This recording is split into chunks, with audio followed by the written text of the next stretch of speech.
Good evening. I'd like to call the meeting to order, and I'd like a motion to move into executive session. Moved by Nikki, seconded by James. All in favor? Aye. Aye. Okay, Karen, we'll move into executive session. Good evening. I'd like to call the meeting back to order and ask everyone who is willing and able to please rise for the Pledge of Allegiance. I pledge allegiance to the flag of the United States of America and to the republic for which it stands, one nation, under God, indivisible, with liberty and justice for all.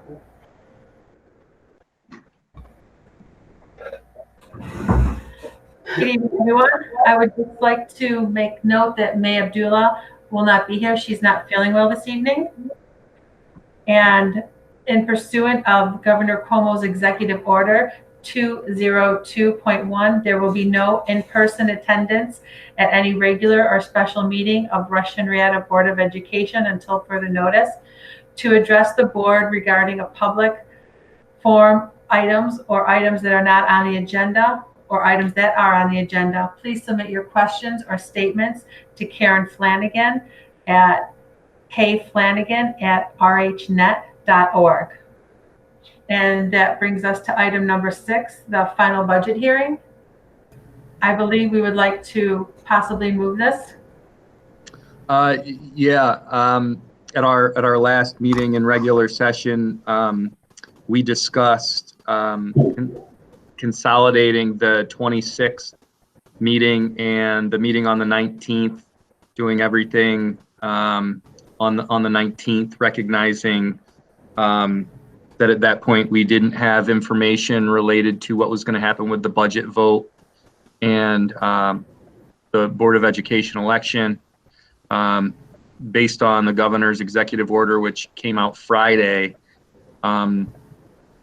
our recommendation is to still stay with one meeting, but to actually move that meeting that was scheduled for the 19th to the 26th, so that we would be able to stay in compliance related to the final budget hearing.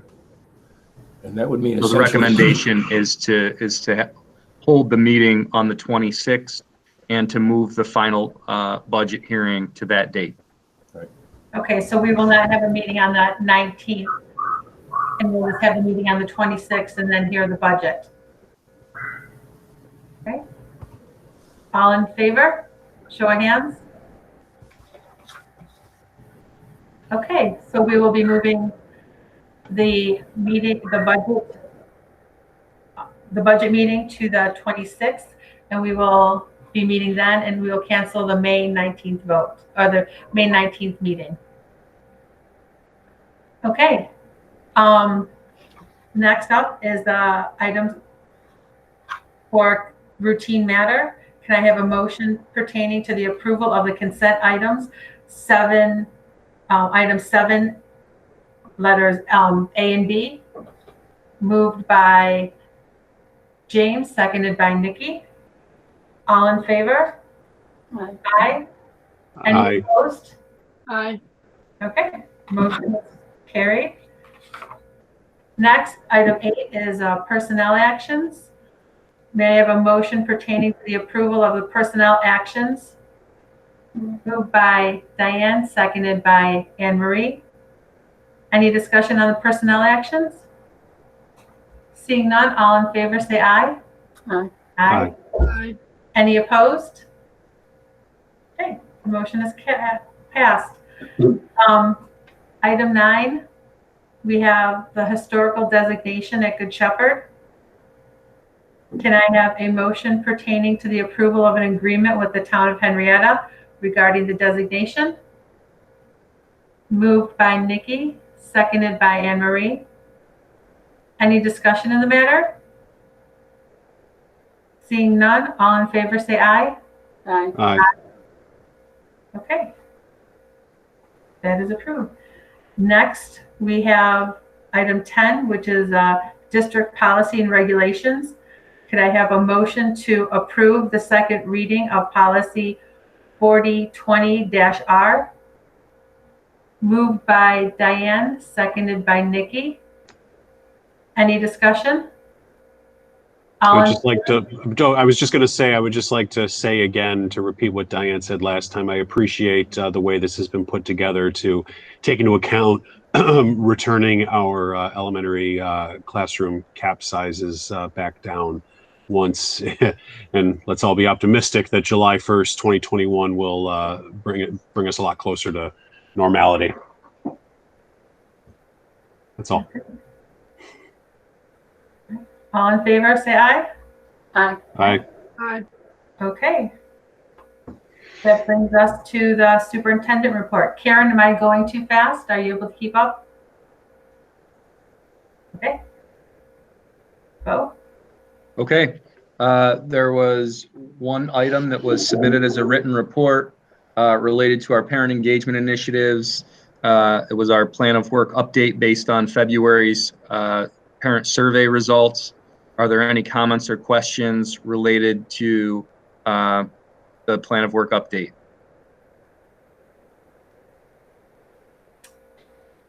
Okay. Just some updates and reminders related to what's been happening related to school closure and some of those related items. But first and foremost, I do want to give a shout out to our principals. National Principals Day was May 1st. They've been working hard and doing an incredible job throughout this closure during the pandemic, and wanted to give them some recognition, and also want to recognize all of our teachers and staff who also have been doing incredible things in support of our kids and our community during closure. This is Teacher and Staff Appreciation Week. So make sure if you see our folks, please give them the recognition they deserve. And just want to give a shout out and a thanks to all of you, our board, our cabinet, and everyone who is continuing to work to ensure that our students have what they need during this difficult time. Last week was an interesting week. You know, I think there was a sense of renewed optimism about being able to reopen certain aspects of community life in Western New York, specifically Monroe County. I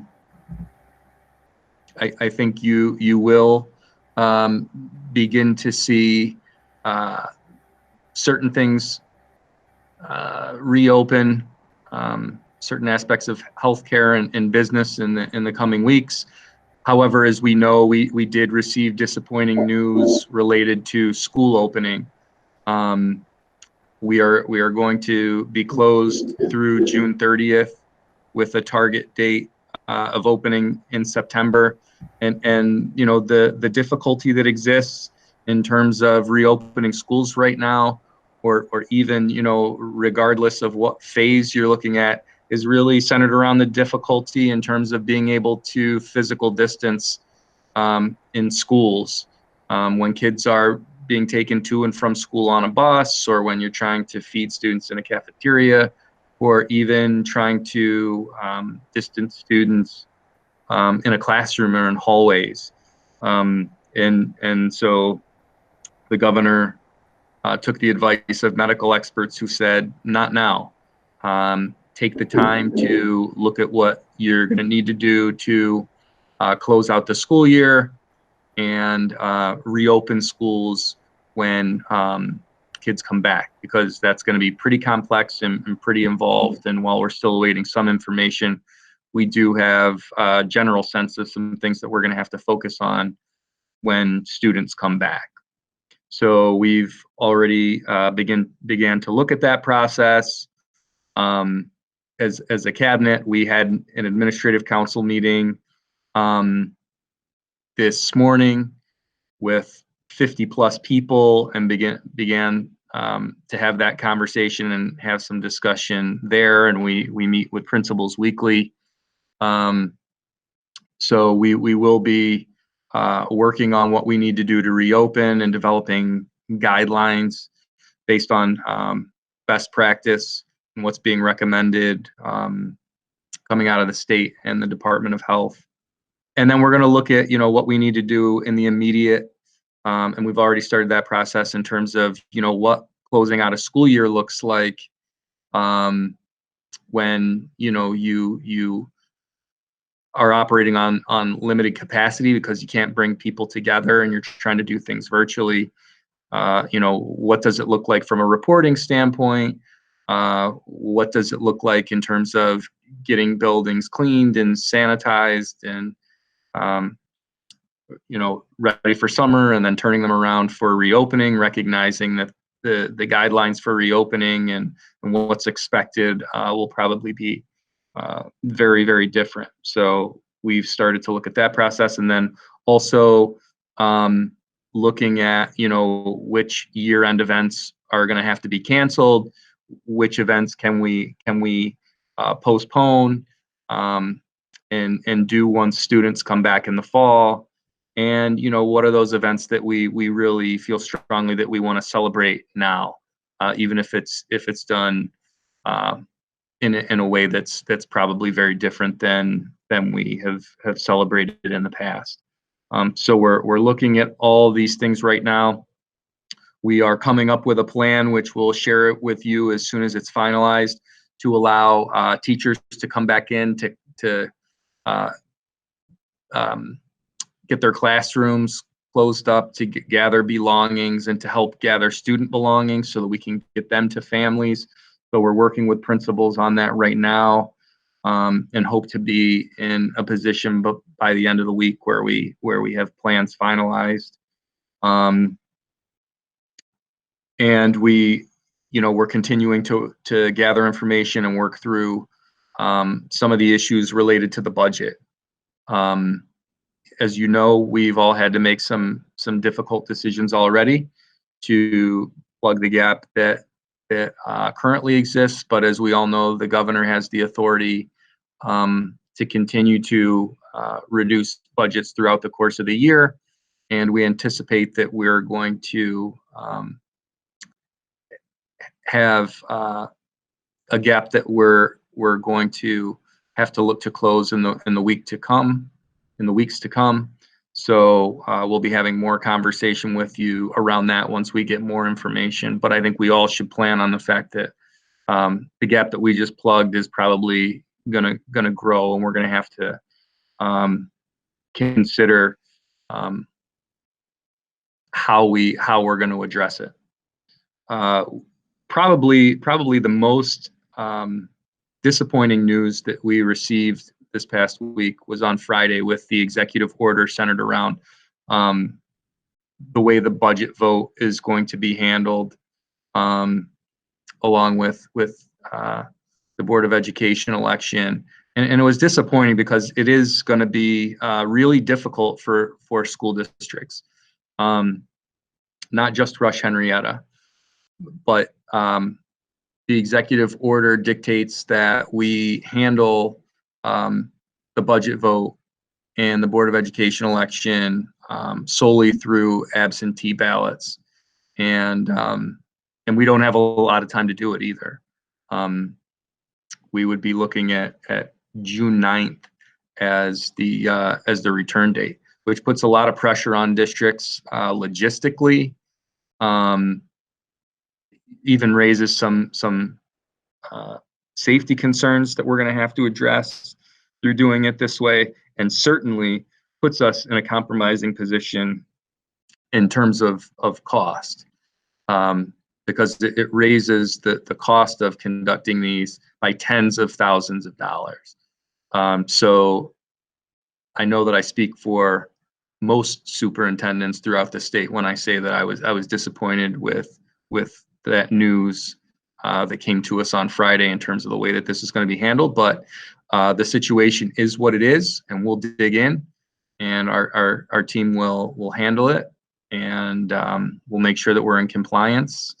And I met with Karen and George and Andy today to look at what our plan should be and what our immediate steps should be, and we'll move forward from there. But it's the situation as it relates to that decision is far from ideal for school districts.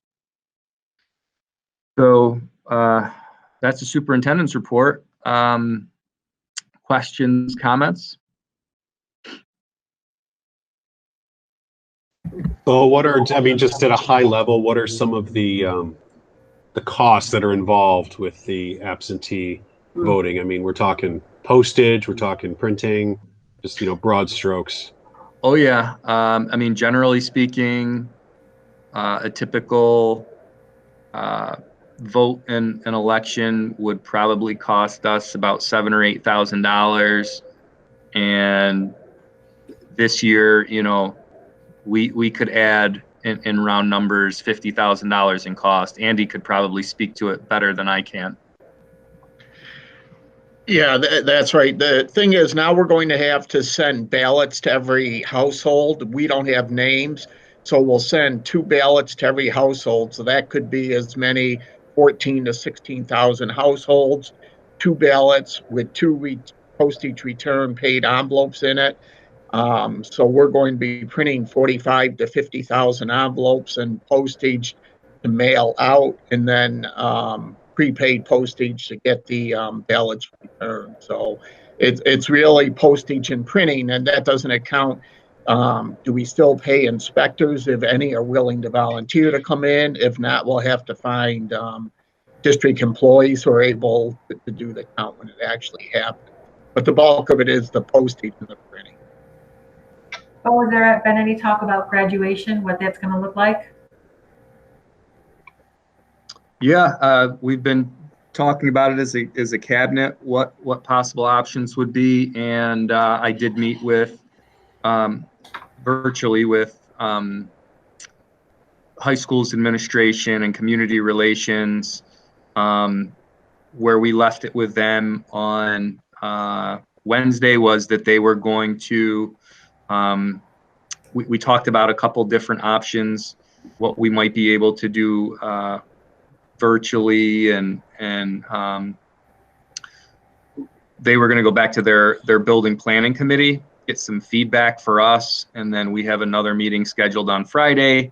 We also talked about the possibility of doing a thought exchange in the next couple weeks when we have a clearer picture about what might be possibilities to get feedback from the seniors. So that's where we are right now. Thank you. Wasn't one of the schools actually going to a drive-in theater and having graduation or something like a movie theater and Avon or something? Anybody hear about that? Yeah, I have heard about that.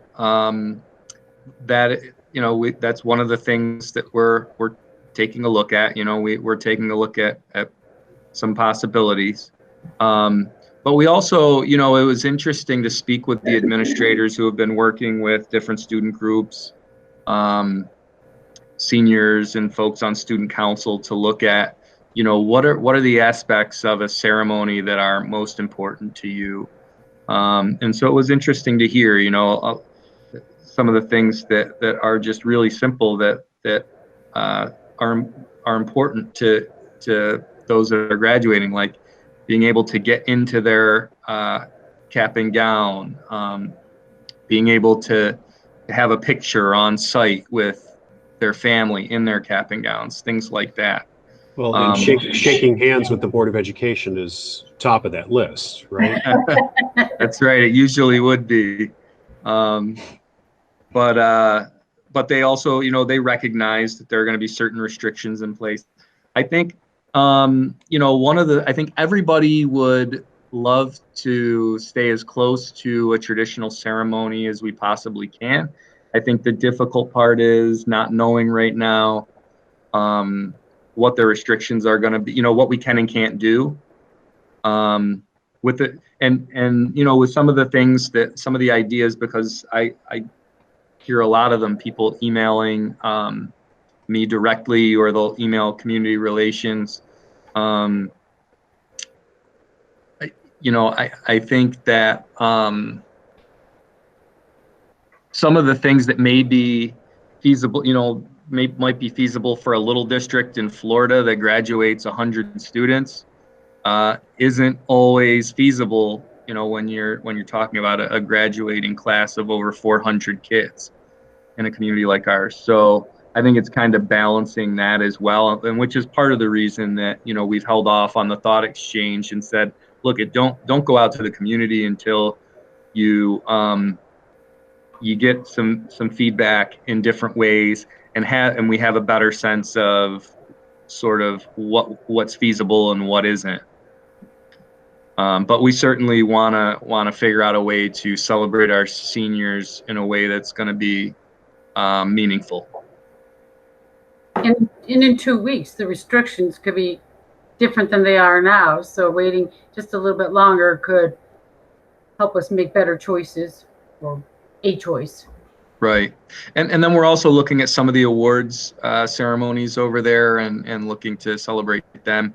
Those will probably be done virtually. But with graduation, we're looking at, some different options there to see what we could possibly do. Like I said, I think everybody's in agreement that, if we were able to, we'd try to stay as close to a traditional ceremony as we possibly can. But I just don't know that, it's going to be feasible to bring people together. So we're looking at a lot of different options.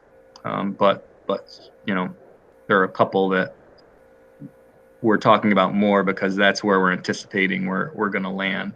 So we'll continue to gather feedback and we'll report back. And certainly if you have feedback for us, then we're certainly open to that as well.